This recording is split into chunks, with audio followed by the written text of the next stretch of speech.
ইন্টারনেটে কয়েকদিন ধরে কিছু মিমস ভাইরাল হচ্ছে, যেখানে বলিউড কিং শাহরুখ খানের সাথে টিকটক কুইন জান্নাত জুবেরের ফ্যান ফলোয়ার্স কম্পেয়ার করা হচ্ছে। যেখানে পরিষ্কারভাবে দেখা যাচ্ছে শাহরুখ খানের থেকে জান্নাত জুবেরের ফ্যান ফলোয়ার 2 মিলিয়ন বেশি। কিন্তু সত্যি কি বাস্তবে জান্নাতের পপুলারিটি এসআরকে থেকে বেশি হয়েছে? চলুন জানি আজকের এই ভিডিওতে। দেখুন, বেশিরভাগ মানুষ এটা মনে করে যে এসআরকে হলো বলিউড লাস্ট সুপারস্টার, যার ফ্যান ফলোয়ার নাম্বারের দিক দিয়ে ইনস্টাতে 48 মিলিয়নের মতো। কিন্তু বাস্তবে তার ফ্যান ফলোয়ার কত বেশি সেটা আপনি তখনই জানতে পারবেন যখন কোনো বাইরের দেশে যাবেন। অন্যান্য দেশে এমনও মানুষ আছে যারা ভারতকে চিনে শুধুমাত্র শাহরুখ খানের জন্যই, আর এদিকে জান্নাতকে চিনে এমন কিছু মানুষ আছে যারা বেশিরভাগ সময় শর্ট ভিডিও দেখতেই পছন্দ করে। যে ইনস্টাতে এত বেশি ফলোয়ার নিয়ে বসে আছে, কিন্তু তারপরেও কিছু ইনস্টা ইউজার বাদ দিলে সাধারণ কাছে যদি জিজ্ঞাসা করা হয় তাহলে মনে হয় 10,000 লোকের মাঝে একজনকে পাওয়া যাবে যে জান্নাতকে চিনে। আর এদিকে এসআরকের কথা যদি বলা হয় তাহলে মনে হয় 100 জনের মধ্যে একজনকে পাওয়া যাবে যে বলবে আমি এসআরকে কে চিনি না। তাহলে কিভাবে আপনি এটা তুলনা করতে পারেন? দেখুন, এমনটা নয় যে আমি জান্নাতকে পছন্দ করি না, কিন্তু এসআরকের কাছে জান্নাতকে আপনি এটাই বলতে পারেন যে কোথায় কাশ্মীরের রুল আর কোথায় বগলের চুল।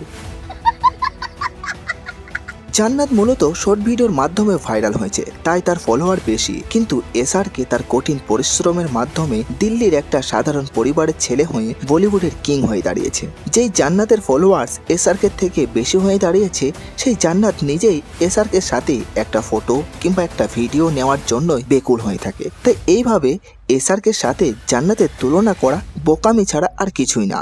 চলো এবার বলি এমনটা কেন হয়েছে।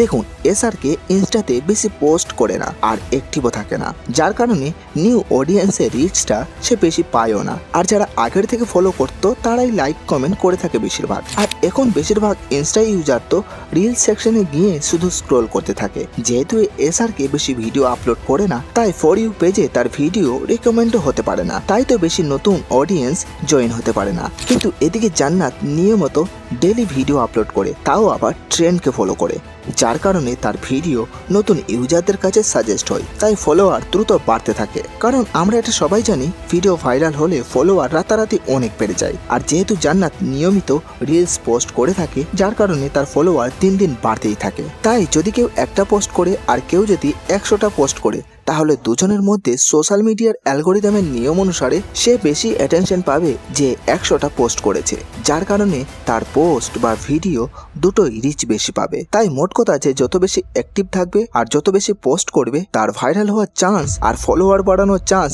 অনেক বেড়ে যায়। কিন্তু মজার বিষয় হলো এই ফলোয়ার্স গুলো কিন্তু বেশি জেনুইন হয় না। মানে জাস্ট যখন ভিডিও ভাইরাল হবে তখন একটা ভিডিওতে প্রচুর পরিমাণে লাইক আসবে, আবার পরে যখন পোস্ট করা হবে সেগুলোতে রিচ প্রায় অর্ধেক কমে যাবে। কিন্তু শাহরুখ খানের দিক দিয়ে এমনটা হবে না, কারণ ওদের অ্যাভারেজ দেখবেন সব পোস্টেই একই আসতে পারে, কারণ তাদের যে ফলোয়ার গুলো থাকে সেগুলো জেনুইন হয়। তাহলে আপনি এইখানে কিভাবে একটা সোশ্যাল মিডিয়া ইনফ্লুয়েন্সারের সঙ্গে বলিউডের লাস্ট সুপারস্টার কম্পেয়ার করতে পারেন? হতে পারে কিছু মিমস আছে যেগুলো শুধুমাত্র মজা নেওয়ার জন্যই পোস্ট করা হচ্ছে, কিন্তু যারা জান্নাতের ফ্যান্স বা জান্নাতের ফলোয়ার্স তারা কিন্তু ভেবে নিচ্ছে যে এসআরকে থেকে জান্নাত এগিয়ে গেছে, কিন্তু বাস্তবে এটা শুধুমাত্র একটা নম্বরই, তাছাড়া আদার্স কিছুই না।